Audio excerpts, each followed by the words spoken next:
Guys, I thought I would do a quick run-through of the games. I'm Will, the president of Mental Floss, and I know you guys are familiar with the great T-shirts and journals and other things that we sell, but I thought I would give you a quick look at some of the new products that we have for 2013. So let's jump right in. The first is a game. We've actually got 3 new board games this year to add to Split Decision, which has been a great game for us over the last couple of years. This first game is a word game. It's called Inwards, and it's a very fun, fast-paced word association game, and I'll show you how it works. This one is done with teams. So there are 2 teams, and Winslow, if you can kind of zoom in on this a little bit, it'll give you a sense of what the board looks like. And it's based on a spin each time, and it'll come up with a word, and this time it came up with the word town. And so what we're trying to do is a very basic word association game where each team goes back and forth naming as many things as they can within these different categories of movies, places, TV, things, people, and music. And so I'm going to give this thing a spin, and I'm going to see, you don't have to zoom in this time, it just says 5, and so what I'm going to do is we're going to go back and forth. And so let's say this is Winslow's team over here. Winslow's the cameraman. Say hi, Winslow. Hey, everybody. Good job. All right, so Winslow's team is going to say, with the number 5, he's going to say the TV show Hawaii Five-0. And so now it's my team's turn, and we're going to say Johnny 5 from the movie Short Circuit. And then his team is going to say 5 points, because there's 5 points here in Birmingham, as there happens to be one everywhere, so that's a place. My team's going to come back and say the Fab 5 from the Michigan basketball team. And then we're going to say, somebody else might say a High 5, which is a theme. And then you keep going, and it's 1 point the first time you name something in a category. It's 3 points the second time something is named, and 5 points the next time something is named. And so you go back and forth, and as you can see, it goes pretty quickly with each team taking turns, always 2 teams, until somebody can't come up with one, or until the board's full. And then what you do is you tally up all the points, and you move on. So let's say the next time we do it, and we spin it, and we get the word West. So it could be the same thing. It's the West Wing of the TV show, Jerry West, the basketball player, How the West Was Won, West Virginia, Wild West, all those kinds of things. You keep going back and forth until somebody can't name one. So it's a very fast-paced, did really well in all of our testing. As a quick side note of all of this, as Mental Floss decided to launch an expanded game division, we brought on the help of the former sales director for Cranium, which was obviously a mega international success, and he recruited a team of terrific game inventors to help us with a number of these games. So we knew we wanted a word game, and then we wanted a visual association game. This is a game called Jalink. And so the way that this one works is, rather than it being a team game, this is every person for his or herself jumping in, finding connections between things, and I'll explain what that means. So this board, I've already filled in some of them, but comes with all the empty circles, and you take, stacks of these and pile them on here, 4 or 5 deep, so that you can keep going, and we'll see how this works. So each round has a theme, and let's say the theme for this round is use or purpose, right? So we've got use or purpose, and so we're going to look for things that have a similar use or purpose. So if I see a paintbrush and a crayon, I might say for art, or a knife and a bear with its claws, you might say to frighten, or the watch and the sun, you might say to tell time. And we've got a timer for each round. We turn it over, and then everybody jumps in and tries to find connections between things. So I might say Jalink, to measure, because I see a clock, which measures time, and a tape measure, which measures distance. And then Winslow might jump in and say Jalink, to transport, and then he finds a bicycle and a big ship, right? And so somebody else might say, let's see, to clean, and he sees a toothbrush and a vacuum cleaner, and you just keep going back and forth, and people get more and more creative as that goes. Or you might say a physical feature, and I might say Jalink, they have kind of sharp points to them. There's a pine cone and a pencil. Or I might say Jalink, both have holes in them as a physical feature. This is a key and a donut. You kind of keep going back and forth. And what happens when you get to a point where something's removed? Let's say we had done the category again of use or purpose, and I said to heat, which is a fire and an oven. And then you see that there's empty spots. All you do is you just take one from somewhere else and fill those in, and you keep going.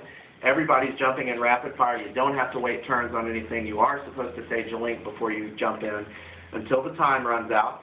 And then you pick a new category after the time runs out with each one, and you keep going until all of the pieces are off the board. You tally them up, and you see who won. This was another one that did very well in all of our testing of the games, and people have a lot of fun. So it's a little different. You know, you've got your word game. This is a much more visual association game. And of course, we couldn't do mental floss games without having at least one trivia game. So let's talk about that game. We've got a game called Mixed Nuts, which is a very fun trivia game. And you're having to decide between these two kind of very odd answers to something. So everybody gets their cup to keep their mixed nuts in, and this is one where actually people do take turns on it. And the scoring components are the mixed nuts here that you put in the little bowls. And everybody gets a voting token, which they're going to use if they think something is true or false. And so we're going to explain how this works. So we go around taking turns. Again, this is another game where every person is on their own team. And I'm going to read a statement. It says, when Slumber Party Barbie was released in 1965, she came with a special book with tips on, and I have choices here, if you can zoom in on this one as well, that says either weight loss or how to find a husband. So it's pretty odd, it's pretty sad to know that it was one or the others of these. So as the reader, I'm the only one that sees these two choices. I don't know which is correct, but I'm going to choose one. So I'm going to say, when Slumber Party Barbie was released in 1965, she came with a special book with tips on, and everybody around the table has a voting token. If they think it's true, they're going to put their hand out, not exposing it yet, with the token in there. If they think it's false, everybody's going to put their hand out, and when we say 1, 2, 3, everybody's going to show whether something's in their hand. If they believed it was false, nothing would be in there. In this case, let's say we've all put it out there, and I've said that she came with a book on tips on weight loss. And everybody reveals that says tips on weight loss is true. Among them, the horrible suggestion, don't eat. So, pretty sad. And so everyone who had said they thought that was true gets one of the mixed nuts to keep it in their scoring here. One more just for fun. Before he was writing best-selling novels, author James Patterson was a Madison Avenue ad man. He coined the term, and I get to choose between I'm a Toys R Us kid or where's the beef? And it turns out he actually did come up with the idea for I'm a Toys R Us kid. So it's always these very fun, kind of oddball questions and things like that. One thing that's important to us with Mental Floss is we want everyone to feel like they can compete and play. So as you can see on these, even if you didn't know the answer, you kind of have a chance with guessing, but you always walk away having learned something pretty fun. So those are 3 games, and we'll talk about a couple of other products that we have. I'd forgotten to show you the cover to Jalink, which you'll see when you're at the show. A couple of other things. One is a 365-fact daily floss. You know, we're told we're supposed to floss daily, and with a name like Mental Floss, we just couldn't resist eventually doing our own container of floss. So it comes like this, displays really nicely. You pull it out just like this, and then you have your daily container of floss, and it pulls out little strips like this. They're perforated so they tear off, and this says, a flea can jump 30,000 times in a row without stopping. And so as you can see, it just pulls out and dispenses like that. You can keep pulling it out each day, so it's very fun. It's very gifty and displays really nicely, as I said. And then finally, the last one on here is something that we call the decider. I'm trying to find where the last one is. So there are 4 sets of these. These are deciders. So you remember the magic 8 ball that helped us make our very important decisions over time. So we've got something similar, except using the great geniuses or historical figures.